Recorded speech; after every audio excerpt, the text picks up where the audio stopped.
December 5, 1944. The Navy Department deeply regrets to inform you that your son, Ensign Hans Jensen, was killed in an airplane accident on 27 November 1944 while in the service of his country. The department extends to you its sincerest sympathy in your great loss.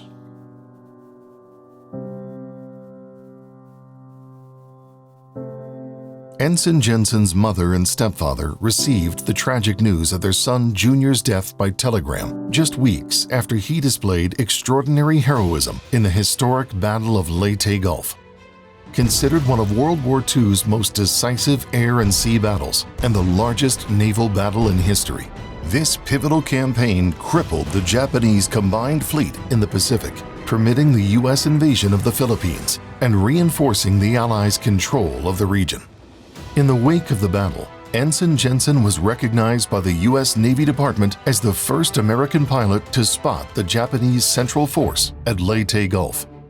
Between 0600 and 0700 on the morning of 25 October 1944, American escort carriers about 50 miles east of the island of Samar in the Philippines were electrified to hear a 20-year-old torpedo bomber pilot on anti-submarine patrol report having sighted a powerful force of Japanese battleships, cruisers, and destroyers steaming toward them through the San Bernardino Strait.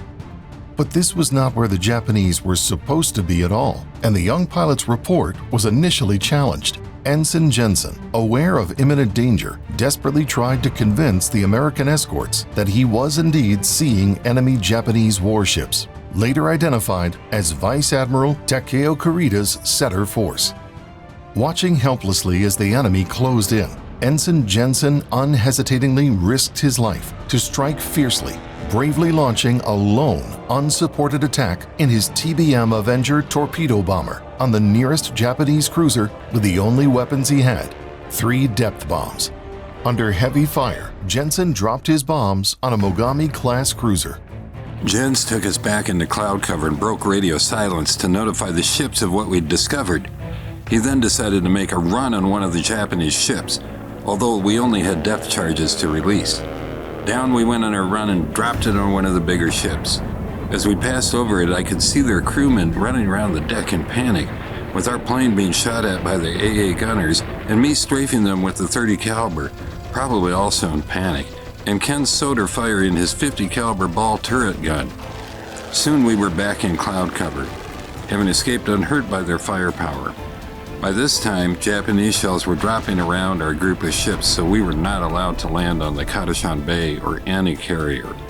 We were told to find a newly made runway on shore. The perseverance and grit that Ensign Jensen displayed at Leyte Gulf became evident early in Junior's young life. He was known to be determined and patient, and when he set a goal, he never deviated. Jensen was born October 5, 1924, in Blackfoot, Idaho, to Hans Lundby Jensen Sr. and Bonita Armstrong. His father was a Danish immigrant, a firefighter by trade, who died in a sugar factory accident just 3 weeks after his son's birth. Hans was the only child of Hans Sr. and Bonnie, and when Junior was 4 years old, his mother married David Dowling. Hans spent the remainder of his childhood in Salt Lake City and Sandy, Utah. Before joining the Navy, he graduated from Jordan High School in Sandy, Utah, and was known by many nicknames, including Junior, Jens, and Dutch.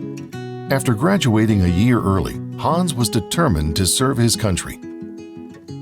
Commissioned as a member of Navy Composite Squadron 20, Ensign Jensen achieved this ambition, going into combat by the time he was barely 20, still not old enough to buy a drink in Utah.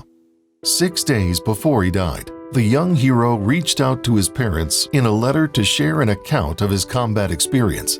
The irony of his death during a training flight just a few weeks later is significant, given the harrowing experience he survived at Leyte Gulf.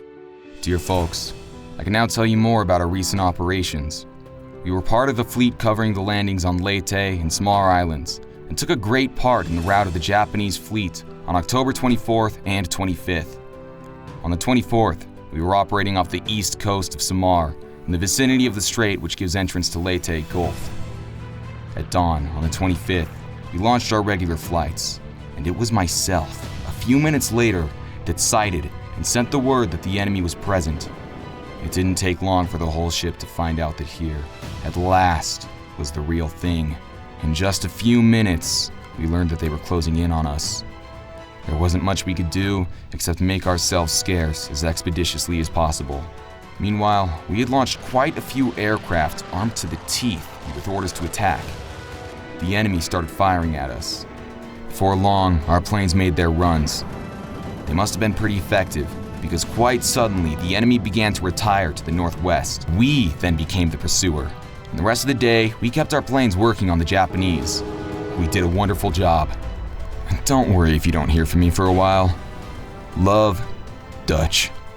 Dutch's beloved folks kept their son's legacy alive and immortalized his story for generations. David Wright, a history professor at the University of Calgary, is Ensign Jensen's nephew. For my brothers and cousins and me, Junior was an inescapable part of growing up. My mother and her sister Myrna Lee and her brother Lynn kept his memory alive in our hearts and minds. To him, a lad barely 20 who fought back his fears and strove alone against the arrayed forces of tyranny and oppression in the face of overwhelming odds. To him who left a legacy of tremendous admiration and fond memories among his crewmen and shipmates.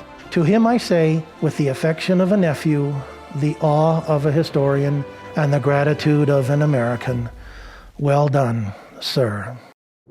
For his heroic actions during the battle at Leyte Gulf, Ensign Jensen was posthumously awarded the Navy Cross and Air Medal. Ensign Hans Jensen was originally buried on the grounds of St. John's by the Sea Lorengau Memorial Chapel on Manus Island. Although his family received his personal effects at the end of the war, several years passed before Ensign Jensen's gravesite was identified and his remains were repatriated. His final burial services were held at the Sandy City Cemetery in Utah at dusk on July 7, 1948.